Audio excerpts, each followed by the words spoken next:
अगर हमको kinematics 1D easily आ रहा है, समझ में आया हुआ है, तो प्रोजेक्टाइल मोशन बहुत इजी हो जाएगा। तो प्रोजेक्टाइल मोशन में जो पॉइंट्स हैं, सबसे इम्पोर्टेंट पॉइंट है उसको नोट कर लेते हैं, क्या क्या चीजें अगर हमें ध्यान में रहे तो जो है प्रोजेक्टाइल मोशन में हमें प्रॉब्लम नहीं होगी। तो सबसे पहले इसकी डिफिनीशन हमको ध्यान में होना चाहिए। डिफिनीशन क्या है? A projectile is the name given to a body thrown with some velocity. सबसे पहला पॉइंट क्या है कि जो इनिशियल वेलोसिटी होगी उसको that can not be equal to 0, ठीक है।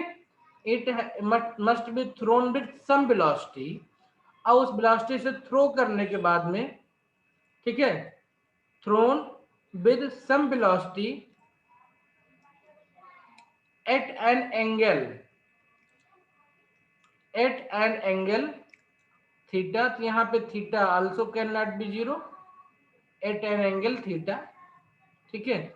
तो ना तो 0 करेंगे ना ही इसको हम 90 डिग्री करेंगे, हम इसके बीच की वैल्यू के लिए इसको थ्रो करके स्टडी करेंगे, बाकी देखेंगे आगे क्या होगा कंडीशन के लिए। अभी इनिशियल सिचुएशन में हम ये मान के चलेंगे कि प्रोजेक्टाइल के लिए हमारे पास theta does not equal to 0, ठीक है।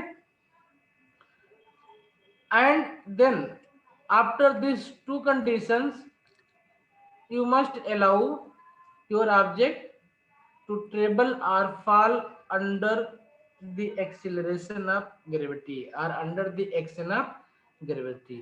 तो थर्ड पॉइंट होता है कि इसमें जो एक्सीलरेशन वाला होता है वो किसके अंदर होता है?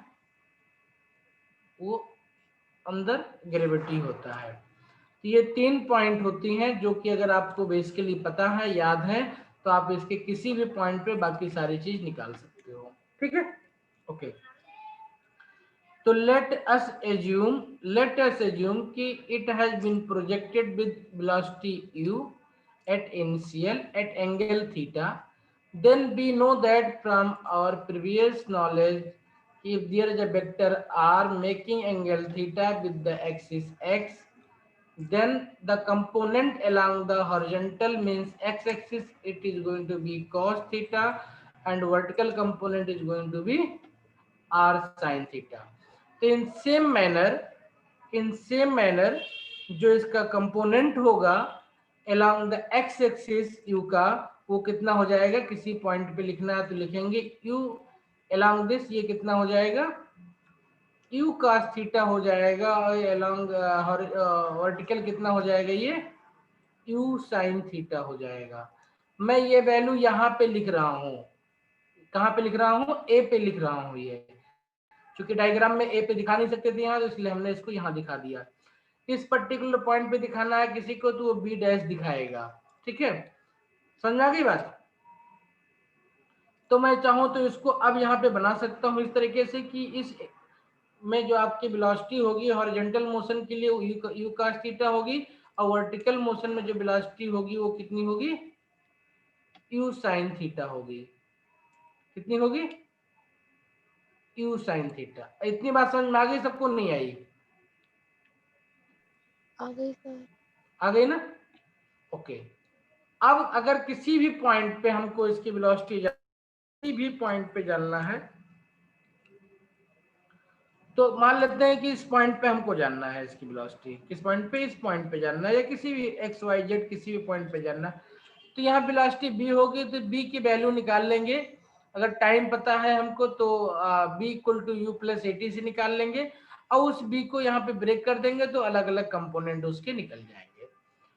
इस मोशन में जो इंपॉर्टेंट पॉइंट होती है, किसी भी ऑब्जेक्ट को जब अंडर ग्रेविटी आप थ्रो करते हो, किसी भी एंगल पे करो या आप वर्टिकल करो, कहीं भी करो, तो वो क्या करता है? एक मैक्सिमम हाइट अटेंड करता है। क्या करता है? वो मैक्सिमम हाइट अटेंड करता है, और उसके बाद नीचे आना स्टार्ट हो जाता है। तो एट मैक्सिमम हाइट जो आपकी वेलोसिटी होती है वो 0 हो जाती है। कौन सी वेलोसिटी 0 हो जाती है मैक्सिमम हाइट पे? जो आपकी वर्टिकल वेलोसिटी होती है वो 0 हो जाती है। ओके बेटा, clear? At this point your vertical velocity will be 0, क्योंकि अब ये ऊपर और नहीं जा सकती है, ठीक है। समझ में आ गया? ठीक है। और इस पॉइंट पे जो कोऑर्डिनेट होता है इसको h बोलते हैं, y कोऑर्डिनेट को, यानी मैक्सिमम हाइट ये आपको देगा यहां से। और जो इसका x कोऑर्डिनेट होता है उसको r/2 कहते हैं। r क्या है यहाँ पे? r है आपका मैक्सिमम हॉरिजॉन्टल रेंज। डिस्प्लेसमेंट, ठीक है। और इसको हम क्या बोलते हैं? रेंज बोलते हैं। क्या बोलते हैं? रेंज। तो range is the maximum horizontal displacement और distance travelled by your projectile, ठीक है। इतनी बात समझ में आ गई?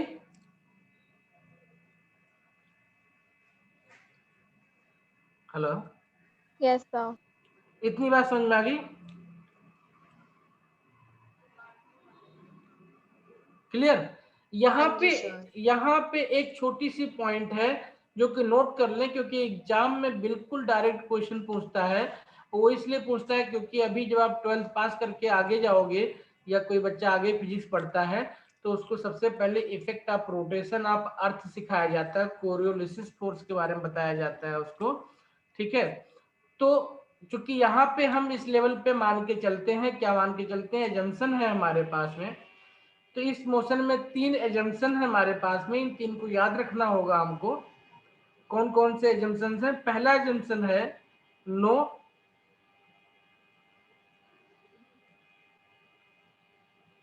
Frictional resistance,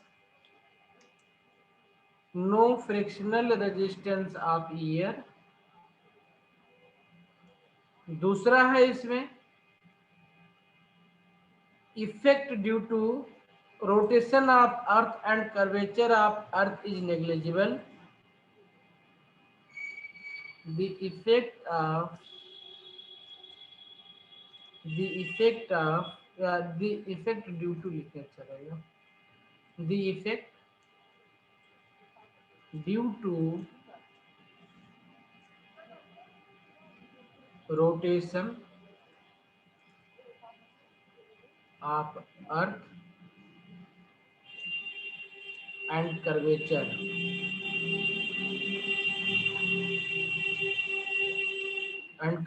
of earth is negligible। और तीसरा पॉइंट जो जंक्शन है इसमें, G remain constant at all point of the motion of projectile, it does not change with height। जबकि हम आगे ग्रेविटेशन में पढ़ेंगे कि G changes with height, ठीक है। G remain constant and does not change with height, ठीक है। तो हमें पता है कि एयर का फ्रिक्शन होता है, हमें पता है अर्थ के रोटेशन का इम्पैक्ट पड़ता है, अर्थ के कर्वेचर का इम्पैक्ट पड़ता है, और जी कांस्टेंट नहीं होता है हर एक हाइट पे। हमें पता है कि जी वेरी करता है हाइट के साथ में, जैसे जैसे ऊपर जाते हैं जी की वैल्यू कम हो जाती है। ये बातें हमें पता है, लेकिन ये हमने एजम्पशंस लिए हैं ताकि हम इन चीजों को स्टडी कर पाए। ये है एजम्पशंस। तो कभी भी एग्जाम में अगर इस पे असर्शन रीजन पे क्वेश्चन बने या कोई ऑब्जेक्टिव क्वेश्चन डायरेक्टली पूछे तो यहाँ पे ये पॉइंट याद रखना हमारे लिए जरूरी है। ओके, तो अब यहाँ पे हमारे पास बिल्कुल क्लियर हो गया कि हमारा जो वर्टिकल मोशन होगा वो u sin थीटा में होगा, जो हॉरिजॉन्टल मोशन होगा वो किस में होगा? b cos थीटा के इन्फ्लुएंस में होगा, ठीक है। क्लियर हो गया इतनी बात? इसमें किसी को कोई डाउट? No sir. नहीं। No sir. ओके, तो अब हमें निकालना क्या क्या है यहाँ पे उसको देखते हैं। सबसे पहला पॉइंट निकालना है इसमें कि यहाँ से ए से बी तक जाने में टोटल कितना टाइम लगा। इसको टी बोलते हैं और इसको बोलते हैं टाइम ऑफ फ्लाइट। क्या बोलते हैं? Time of flight. दूसरी चीज जो दिख रही है निकालना है वो क्या निकालना है? आर निकालना है। इसको रेंज बोलते हैं, horizontal distance travelled by your projectile. और तीसरी चीज जो दिख रही है वो h दिख रही है, इसको बोलते हैं height attained by your projectile. तो maximum height attained by your projectile और height attained by your projectile. ठीक है, इसको लिख सकते हैं वर्टिकल हाइट। ठीक है, ठीक है, height attained by your projectile. Clear? तो अब हमको पता है कि इनिशियल वेलोसिटी हमारे पास u sin थीटा थी, और इस पॉइंट पे जो फाइनल वेलोसिटी होगी वर्टिकल, वो कितनी हो जाएगी बेटा? 0 हो जाएगी। ठीक है, हो जाएगी 0। तो जब वेलोसिटी 0 हो जाएगी तो एक्सीलरेशन भी 0 हो जाएगा, सब कुछ 0 हो जाएगा इस पॉइंट पे आकर के। ऐसा है, ax 0 है, ठीक है, ay 0 नहीं होगा, क्योंकि अभी पीछे देखो लिखा है हमने g remain constant and does not change with height, और हर एक पॉइंट पे g आपका सेम रहेगा। Sorry, okay now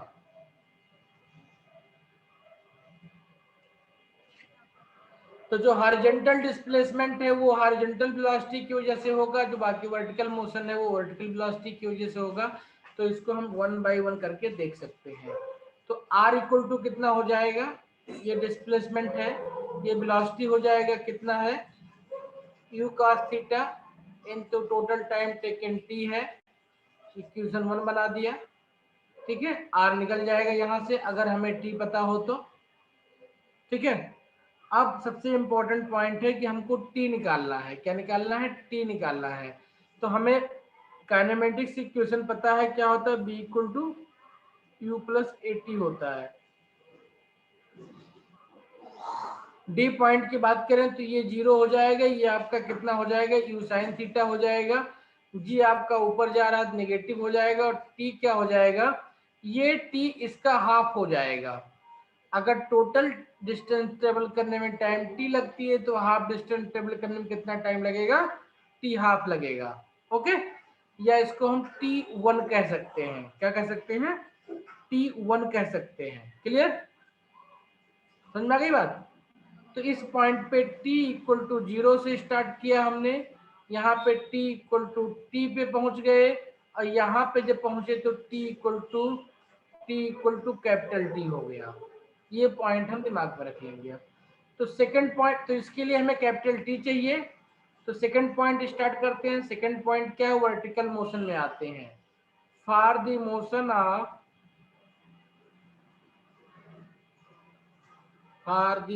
of part AD, तो पार्ट AD की मोशन के लिए u इनिशियल वेलोसिटी कितना हो जाएगा? ये बन जाएगा u साइन थीटा। तो इसको मैं uy लिखता हूं, जिससे बाकी u में कंफ्यूजन ना हो। ठीक है बेटा, और यहाँ के लिए इसको मैं ux लिख देता हूँ। क्या लिखता हूँ? ux लिख देता हूँ।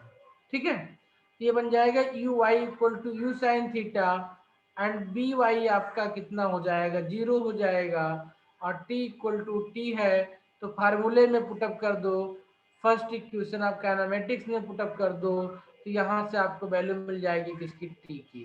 तो पुटअप करें कि ये 0 हो जाएगा, ये u साइन थीटा हो जाएगा, माइनस जी टी हो जाएगा। समझ में आ गया? किसी को इसमें कोई डाउट?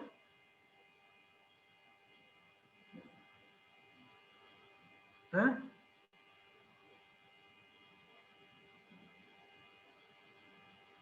बोलो, No, sir. इसमें किसी को कोई डाउट नहीं है? ओके, तो अब अगर इसमें किसी को कोई डाउट नहीं है, तो यहाँ से वैल्यू निकल जाएगी टी की। कितनी आ जाएगी टी की value? U sine theta by g आ जाएगी।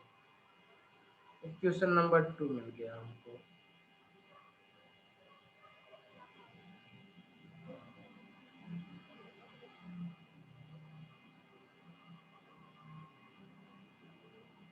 समझ में आ गया? ठीक है, Yes, कितना मिल sir. गया? t equal to u sine theta by g मिल गया। अब हमको पता है t टाइम ऑफ फ्लाइट ये इक्वल टू कितना होता है? 2t होता है। तो टाइम ऑफ फ्लाइट की वैल्यू कितनी हो जाएगी, 2u साइन थीटा बाई जी हो जाएगा, हो जाएगा। और इसकी वैल्यू कितनी आ जाएगी, 2u sign theta by g आ गया। अब इसकी वैल्यू लाके अगर यहाँ पे पुटअप कर दो आप, कहाँ पे पुटअप कर दो, यहाँ पे पुटअप कर दो आप, ठीक है। तो वेलोसिटी कितनी थी, u cos theta into T थी, तो ux पे यू ही रखो यहाँ पे, क्योंकि ऑलरेडी हमने cos थीटा लगा लिया है। तो r की वैल्यू कितनी हो जाएगी यहाँ से,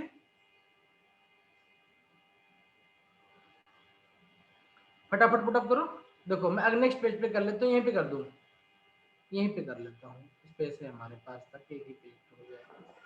तो r की वैल्यू कितनी आई हुई है, u cos थीटा आई हुई है, और इसकी वैल्यू कितनी की थी, 2u साइन थीटा बाई जी आया हुआ है। इसको साथ में कर दो तो u स्क्वायर हो जाएगा, ये बन जाएगा 2 sign theta into cos theta बन जाएगा।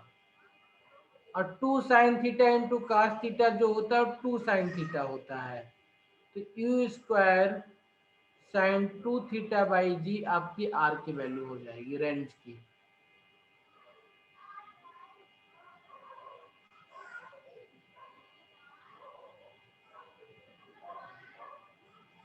समझ में आ गया।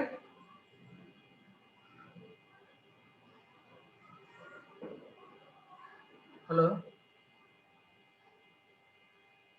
Is it okay? Yes, sir.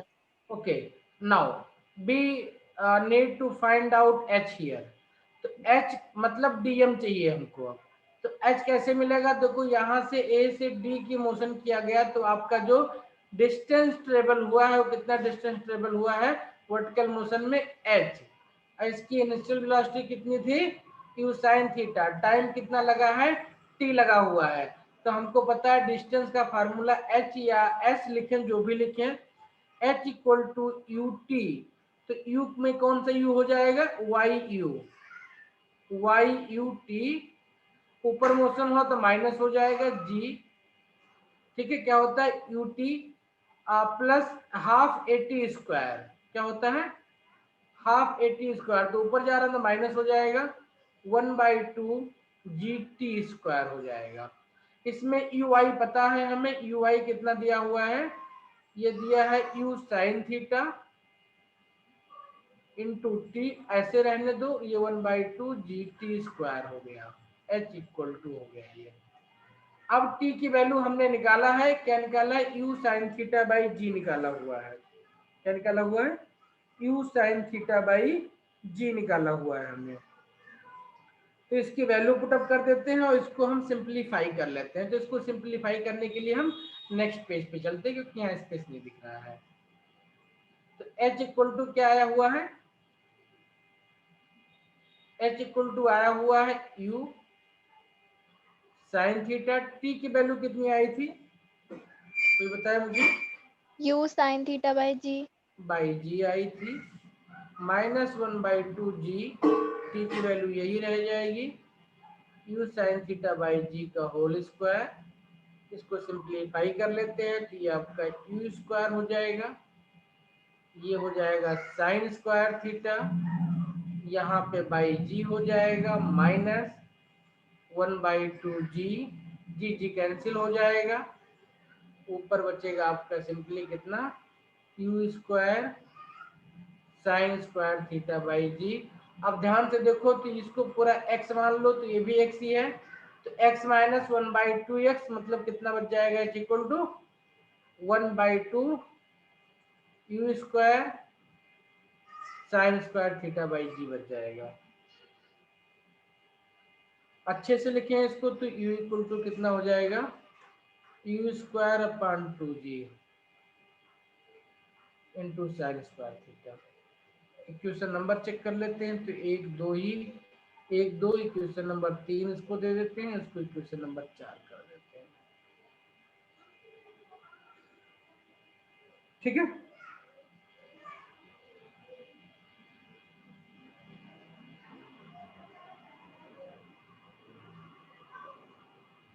समझ आ गया। Yes, sir. इसको Yes, sir. इसको और भी सिंपल तरीके से कर सकते थे। हमें h पता था, निकालना है, t पता है, हमें b फाइनल पता है, b इनिशियल पता है, तो हम b square equal to u square minus 2as लगा देते, तो हमें t की वैल्यू रखने की जरूरत नहीं पड़ती और इजीली हो जाता। तो उसे भी करके मैं यहीं पे दिखा दे रहा हूँ।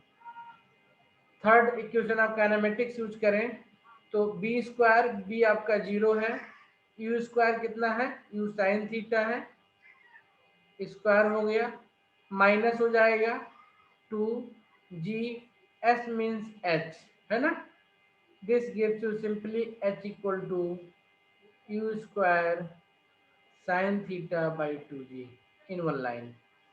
समझ आ गए?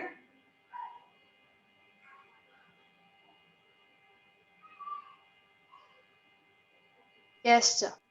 ठीक है। अब आपको क्वेश्चन उठता है कि मैक्सिमम हाइट निकालना है, मैक्सिमम रेंज निकालना है, तो कैसे निकालेंगे? मैक्सिमम हाइट और मैक्सिमम रेंज कैसे निकालेंगे और निकालने के लिए क्या उपाय है आपके पास में? तो सबसे पहले निकालते हैं मैक्सिमम रेंज। क्या निकालते हैं? Maximum range.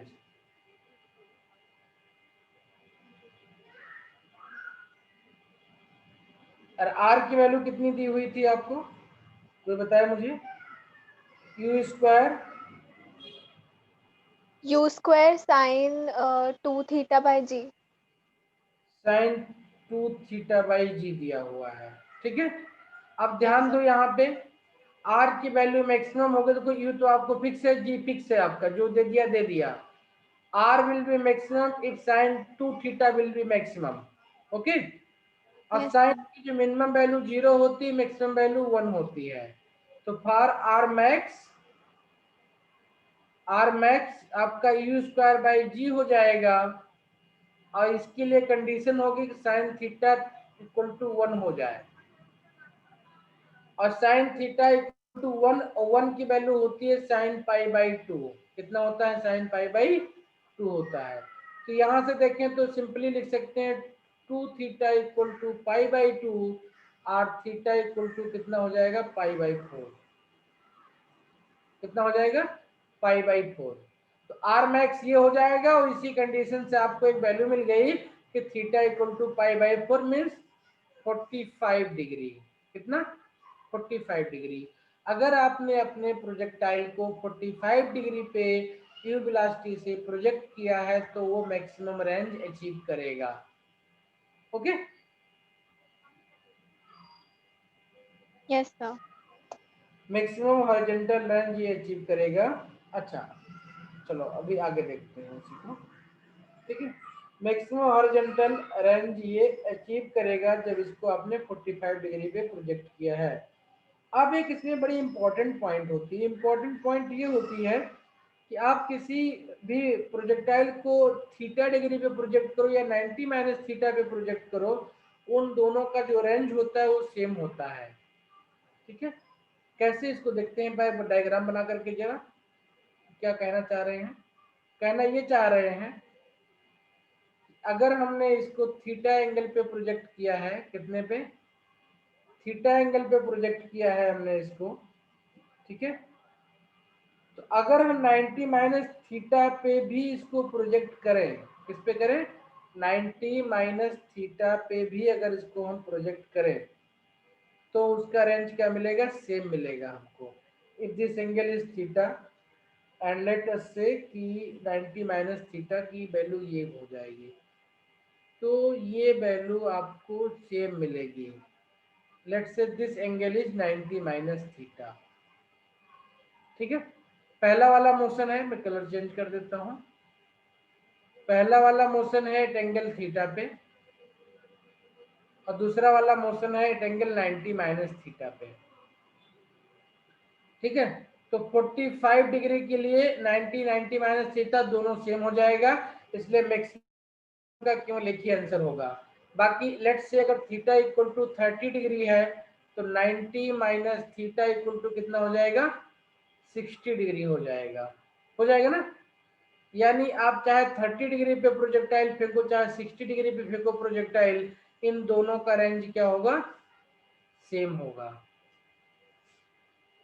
अच्छा, ये सेम क्यों होता है? ये सेम इसलिए होता है क्योंकि हमारा अपना फार्मूला अगर ध्यान से देखें हम, तो r इक्वल टू क्या दिया हुआ है, u square sine 2 theta by g दिया हुआ है।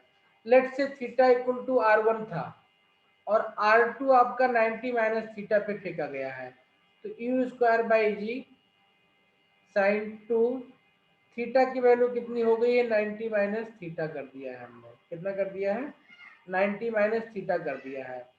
तो इसको सॉल्व करो तो u अंदर चला जाएगा, g बाहर रह जाएगा यहीं पे, और 2 अंदर ले जाओ तो ये 180 माइनस 2 थीटा हो जाएगा। और हमको पता है कि साइन पाई यानी 180 minus theta equal to sine theta होता है। ठीक है, क्या होता है, sine pi minus theta equal to sine theta होता है। तो ये सिंपली आपका कितना बन जाएगा, u square by g sine 2 theta बन जाएगा, यानी r1 बन जाएगा। तो r1 इक्वल टू r2 हो जाए, चाहे आप 30 डिग्री पे फेंको चाहे 60 डिग्री पे फेंको इसको। Clear? Yes. Yes, sir. Okay, now तो r मैक्स की वैल्यू कितनी हो जाएगी, you square by r max की वैल्यू कितनी हो जाएगी, यू स्क्वायर बाई जी। ठीक है, ओके। अब यहाँ पे एक बार क्वेश्चन आता है, देखो ये एग्जाम में तो क्वेश्चन नहीं आता क्योंकि एग्जाम की क्वेश्चन के लिए तो हमें पता है कि इसका जो पाथ होता है वो क्या होता है, तो पता है कि मुझे पैराबोलिक होता है।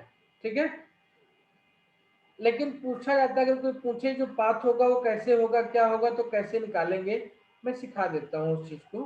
ठीक है, हालांकि एग्जाम में अब ये चीजें नहीं आती हैं, लेकिन वो जानना जरूरी है, जानना जरूरी है। कई बार उससे बीच का क्वेश्चन पूछ लेता है वो। तो let us see path of projectile.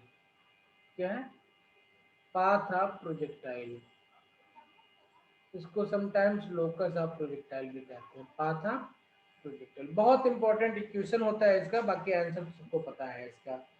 ठीक है, देखो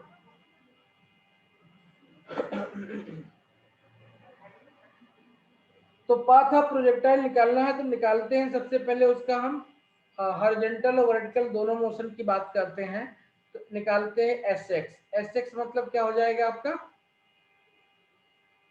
बोलो, एस एक्स इक्वल टू क्या हो जाएगा,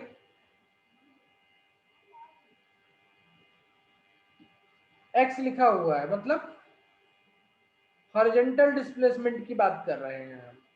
एस इक्वल टू कितना होता है, यू टी, तो एस एक्स लिख दिया तो यहाँ पे यू एक्स लिख सकते हैं, टी टी ही रहेगा, प्लस हाफ ए एक्स इंटू टी स्क्वायर हो जाएगा। अब हमको पीछे डायग्राम में पता है, क्या पता है कि जो इसका एक्सीलरेशन होता है वो जी होता है, और जी हमेशा कहाँ लगता है, वर्टिकल मोशन में लगता है, हॉरिजॉन्टल मोशन में नहीं लगता है। जो हॉरिजॉन्टल मोशन में नहीं लगता है तो ए एक्स इक्वल टू कितना हो जाएगा, 0 हो जाएगा, और यू एक्स इक्वल टू पता है यू कॉस थीटा हमको दिया ही है, तो एस एक्स इक्वल टू कितना हो जाएगा, u cos theta into t हो जाएगा, u cos theta into t. Let us say this is equation number 1। Similarly हमने एस वाई निकाला हुआ है, जो एच निकाला था वही हमारा एस वाई है। क्या है, जो एच निकाला था हमने वही हमारा एस वाई है। तो उसमें पुटअप करें तो वो भी क्या हो जाता था, यू आई टी प्लस, तो ऊपर मोशन जा रहा है तो अपने आप माइनस लिख देंगे, या चाहो तो बाद में माइनस लिख लेना। मैं माइनस लिख ले रहा हूँ क्योंकि मैं पता है कि अपर मोशन के लिए लिख रहे हैं। 1/2 एक्सीलरेशन जी लिख दे रहे हैं, तो ये क्या होता है, U T half G T square होता है। क्या होता है, U T half G T square हो गया। तो इस इक्वेशन से हम निकाल सकते हैं, क्या निकाल सकते हैं, t equal to s x upon u cos theta निकाल सकते हैं। क्या निकाल सकते हैं, t equal to s x upon u cos theta निकाल सकते हैं। ठीक है, अब हम चाहें तो सिंपलिसिटी के लिए एस एक्स को एक्स से रिप्लेस कर दें, तो टी इक्वल टू कितना हो जाएगा, ये x by u cos theta हो जाएगा। इसी तरीके से एस वाई को वाई से रिप्लेस कर दे तो सिंपली इसको लिखेंगे y equal to u y पता है कितना, यू साइन थीटा, टी की वैल्यू अभी निकाला हमने, x upon u cos theta. -1/2g, t की वैल्यू निकाला हुआ है x upon u cos theta square. इसको सिंप्लीफाई कर दो, u कैंसिल हो जाएगा, तो y इक्वल टू बन जाएगा x sine theta upon cos theta tan theta हो जाएगा, -1/2 1/2g 1/2g अपान u था, स्क्वायर है तो इसको नीचे स्क्वायर कर दो, 2g u स्क्वायर हो जाएगा। ओके, cos थीटा है तो इसका भी स्क्वायर हो जाएगा, cos स्क्वायर थीटा हो जाएगा इंटू एक्स हो जाएगा। इसको और ध्यान से देखें तो इसको लिख सकते हैं y इक्वल टू, क्या लिख सकते हैं इसको, y equal to x tan theta minus g x square upon 2u square cos square theta. ये इक्वेशन 2 बना देते हैं। इस इक्वेशन का यूज करते हैं कंपटीशन में कई क्वेश्चन बनाने के लिए, कई बार पूछ लेता है तो इसका यूज करेंगे। ये आपको दे देगा किसी भी पर्टिकुलर पॉइंट पे जो भी कोऑर्डिनेट निकालना होगा, सिचुएशन थीटा दे देगा तो निकाल लेंगे हम। ठीक है, तो let us simplify it further, जिससे हमें क्लियरली दिखे कि जो है ये क्या बनना है, ये किस टाइप का इक्वेशन बनना है कि ठीक है। तो हमको एक तो तरीके सिंपली दिख रहा है कि आपका प्रोजेक्टाइल क्या बनना है ये, ठीक है, क्योंकि हमको पता है y equal to 4ax square होता है, पैराबोला का इक्वेशन का फॉर्म होता है। ठीक है, ये x के फॉर्म में हमें पता कहीं भी x स्क्वायर और x के फॉर्म में कोई इक्वेशन दिया होता है तो उसमें कुछ प्लस माइनस करके हम उसको x प्लस माइनस के टर्म में स्क्वायर में इक्वेशन बना लेते हैं ना। हेलो, नहीं, एक एग्जांपल देखो, हमें एक्स स्क्वायर मान लेते हैं दिया हो, कितने मान लो 2x स्क्वायर माइनस 4x दिया हुआ है, तो इसको स्क्वायर में कैसे बनाएंगे, इसको 2x square minus 4x plus 4 minus 4 कर देंगे, इसको सिंपली लिख सकते हैं x माइनस 2 का होल स्क्वायर माइनस 4, ये कांस्टेंट हो गया खाली ना, बन गया ना स्क्वायर, ये x है ना, तो y square equal to sorry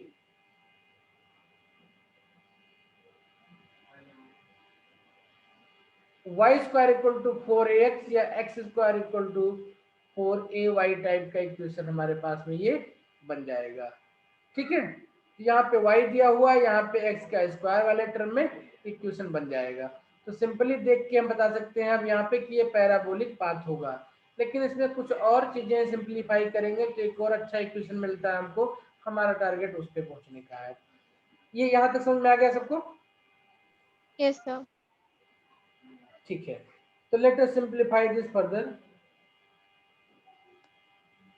इसी इक्वेशन को फर्दर सिंप्लीफाई करते हैं, देखते हैं कैसे लिख सकते हैं इसको। y equal to x tan theta minus x square upon 2u square cos square theta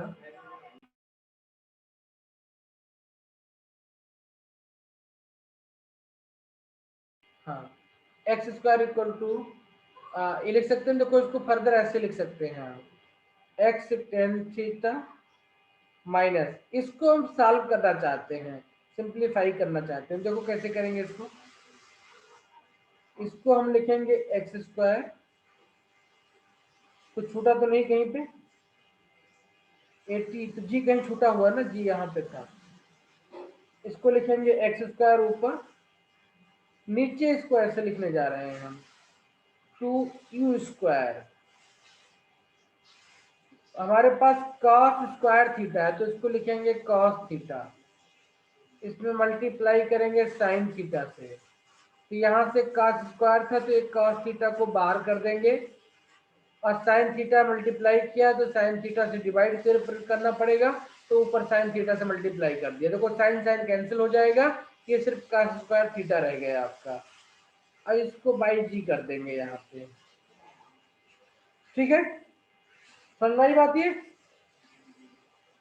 इसको ध्यान से देखो, ये 2 cos थीटा sin थीटा sin 2 थीटा बन जाएगा, तो इसको लिख सकते हैं y equal to x tan theta minus sine theta upon cos theta आपका टेन थीटा बन जाएगा, minus x square tan theta upon, अब इसको सिंप्लीफाई करके लिखें तो क्या बन जाएगा, u square sine 2 theta by g, और ये वैल्यू किसकी होती है, आर की, किसकी होती है, रेंज की होती है, तो इसको अपान डायरेक्टली लिख सकते हैं बाई आर, लिख सकते हैं इसको।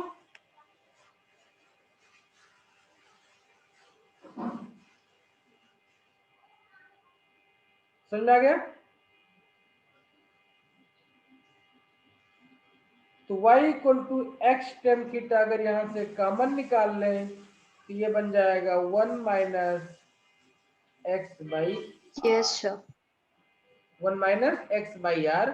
अगर आपको किसी भी मोशन का रेंज पता है, क्या पता है, रेंज पता है और थीटा पता है, तो उसमें एक्स या वाई अगर कोई जानकारी है तो आप दूसरी जानकारी इसके हेल्प से आप निकाल सकते हो, ठीक है।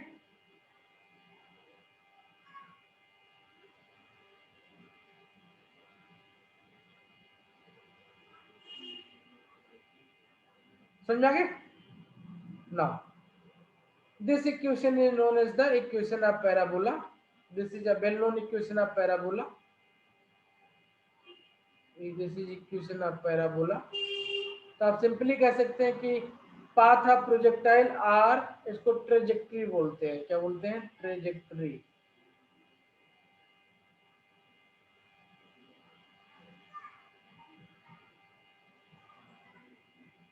ठीक है। तो इसको हम क्या बोलेंगे, इक्वेशन ऑफ ट्रेजेक्ट्री, क्या बोलेंगे, इस इक्वेशन को, इक्वेशन नंबर 2 को, या आगे जो इक्वेशन बनेगा उसको हम क्या क्या बोल सकते हैं, इक्वेशन ऑफ ट्रेजेक्ट्री, ठीक है, and it is equation of parabola. तो सिंपली यू कैन से कि path of projectile is a parabola, path of projectile is parabolic.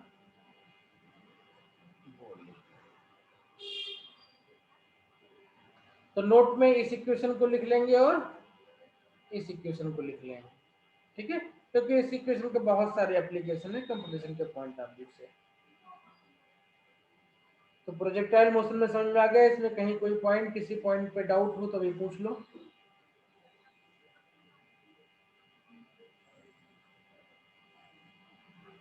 Sir इस इक्वेशन पे क्वेश्चन आते हैं? आ सकता है, रोक नहीं सकते हैं, मतलब अगर एम्स वाला पेपर देखोगे तो वहां पे इस पे क्वेश्चन मिल सकता है आपको। ओके। बाकी नीट में तो बहुत मुश्किल है, इस वाले पे तो नहीं आएगा क्वेश्चन नीट पे, बट इस पे बेस्ट छोटा मोटा क्वेश्चन कई बार पाथ वगैरह पूछ लेता है उसमें, बट न्यूमेरिकल इस पे नहीं देगा। सर अब तो सब मर्ज हो गया, तो आ सकता है क्या? ना ना, एम्स का पुराना पेपर जो आपके पास है उसमें जैसे आप जब सॉल्व करोगे, प्रैक्टिस करोगे ना, यस सर। तो वो भी तो क्वेश्चन मिलेगा आपको ना, यस। ठीक है, तो उसके लिए है, आपको जानना चाहिए, मतलब इससे आपका मोटिवेशन बढ़ता है, बाकी जरूरी नहीं कि ये क्वेश्चन आपको एग्जाम में मिलेगी अब, ठीक है। Okay, thank you sir. क्योंकि आपका लेवल और पहले के लेवल में बहुत चेंजेस आ गए हैं, अब तो चीज़ें बहुत इजी होती जा रही हैं, हालांकि पहले भी लोग मतलब मेडिकल वाले अच्छा स्कोर करते थे हमेशा, लेकिन अभी तो 750 आउट ऑफ 750 लोग हिट कर रहे हैं, तो क्या करोगे, नो चांस ऑफ एरर। ठीक है, यस सर। हाँ, ठीक है। तो अब बताओ, इसमें एक बार पेज पलट के देखो, अगर कहीं किसी पॉइंट पे डाउट हो, कंफ्यूजन हो, तभी पूछ लो, नहीं तो इसके जो पॉइंट्स हैं उनको एक बार हम समराइज कर लेते हैं, फिर आगे बढ़ेंगे।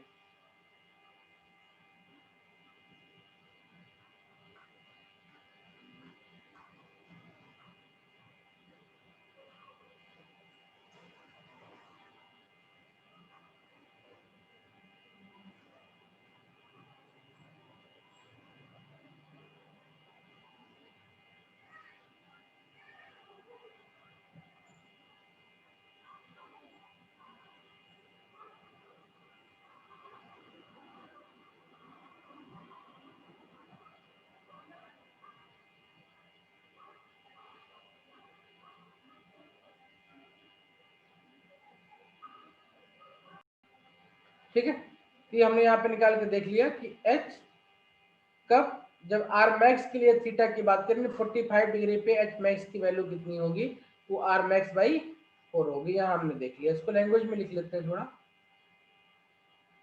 देखो when the range is maximum, when, अब इसको समराइज करने चल रहे हैं हम, तो इसमें लिख लो when the range is maximum. ये पॉइंट याद रखोगे तो आपके क्वेश्चन डायरेक्टली बन जाएंगे, आपको बार बार निकालना नहीं पड़ेगा। आपको रेंज दी होगी मैक्सिमम, हाइट पूछा जाएगा, 1/4 कर देना, तुरंत मिल जाएगा आंसर। थीटा वगैरह निकाल के पुटअप करने की जरूरत से बच जाओगे। When the range is maximum,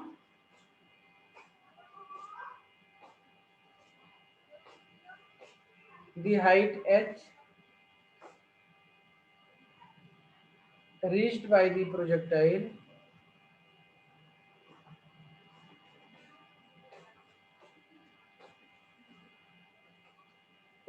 the projectile is h equal to u square sin theta by 2g। अगर इसमें वैल्यू पुटअप कर दें, theta equal to 45 degree, mean sine 45 equal to 1/√2। This implies sine square 45 degree equal to 1/2। ये h आपका कितना हो जाएगा, u square upon 4g, और u स्क्वायर बाई जी होता है आर मैक्स, क्या होता है, R max by 4, you square by 4g, R max by 4। मैं बच्चों को प्रेफर करता हूँ कि आर मैक्स बाई 4 याद कर लो, लेकिन कई बार आपको यू दे देता है, क्या दे देता है वो, क्यू दे देता है, तो और आपसे आर मैक्स पूछता है, तो चाहे यहाँ से निकाल लो, चाहे यहाँ से निकाल लो, चाहे जैसे निकाल लो, कोई भी एक फार्मूला याद रहेगा इसमें से, तो काम आपका बन जाएगा। ठीक है ना,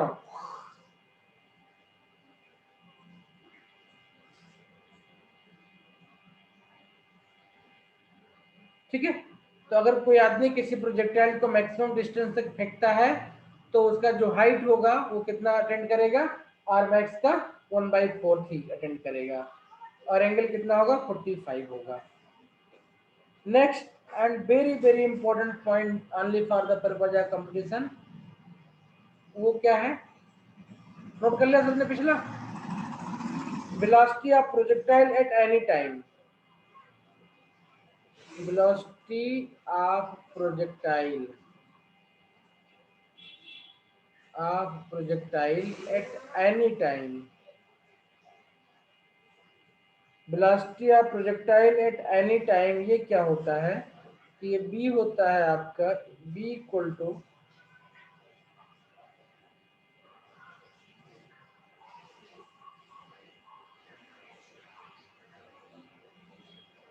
equal to u square minus 2gh use करेंगे तो क्या मिल जाएगा, b square equal to u square minus 2gh minus 2gh। ठीक है,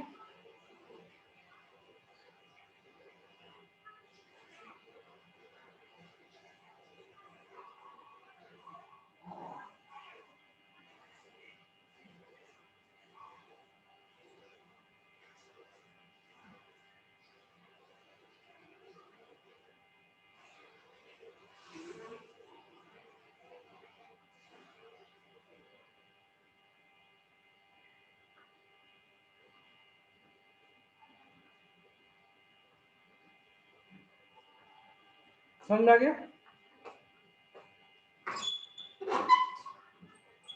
Yes, हेलो, sir. तो यही रहेगा, इसमें परेशान होने की बिल्कुल जरूरत नहीं होती है आदमी को। ठीक है, किसी को क्लियर हो गया। कई बार बच्चे प्रोजेक्टाइल के नाम पे आकर के तो परेशान हो जाते हैं कि कैसे निकालेंगे, क्या करेंगे, क्या मिलेगा हमको। ठीक है, तो b equal to square minus 2gh, बस खाली h आपको पता होना चाहिए किस हाइट पे आपको अपना वेलोसिटी निकालना है, और उस h को हम कैलकुलेट कर लेंगे, हमारे पास पीछे फार्मूला दिया है उसकी हेल्प से। ठीक है, जिस भी h की हमें जरूरत होगी, क्योंकि उसकी इनिशियल वेलोसिटी दी होगी, टाइम दी होगी, तो एच भी निकल जाएगा हमारे लिए। ओके, समझ आ गया ना? ओके, नाउ अब एक क्वेश्चन कर लेते हैं।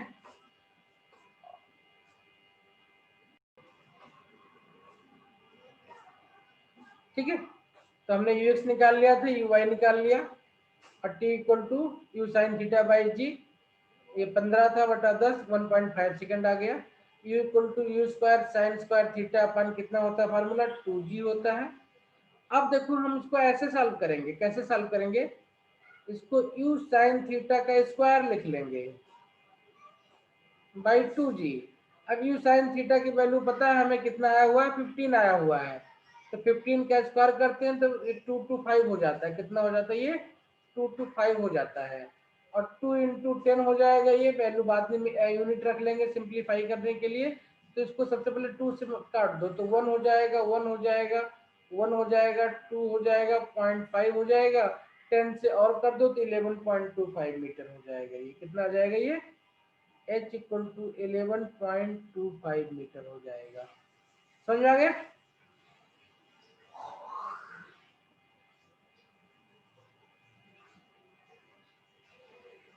यस सर, आ गया।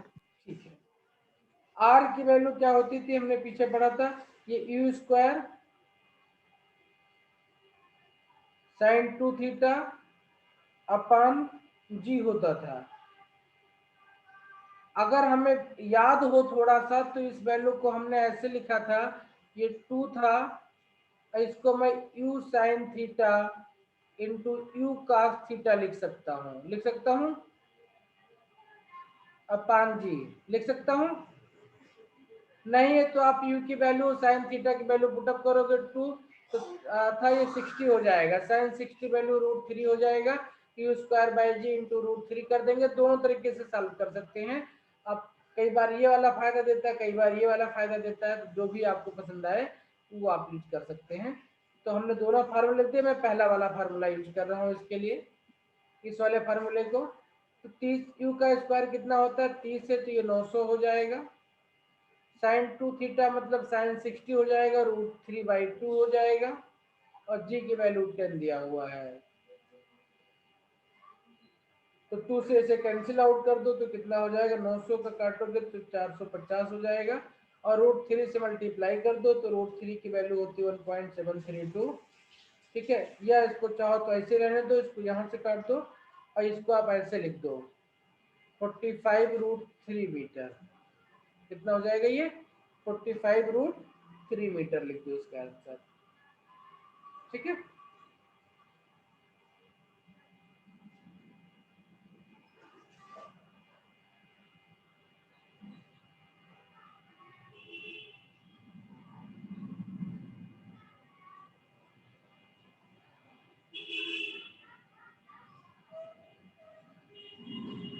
समझ आ गया?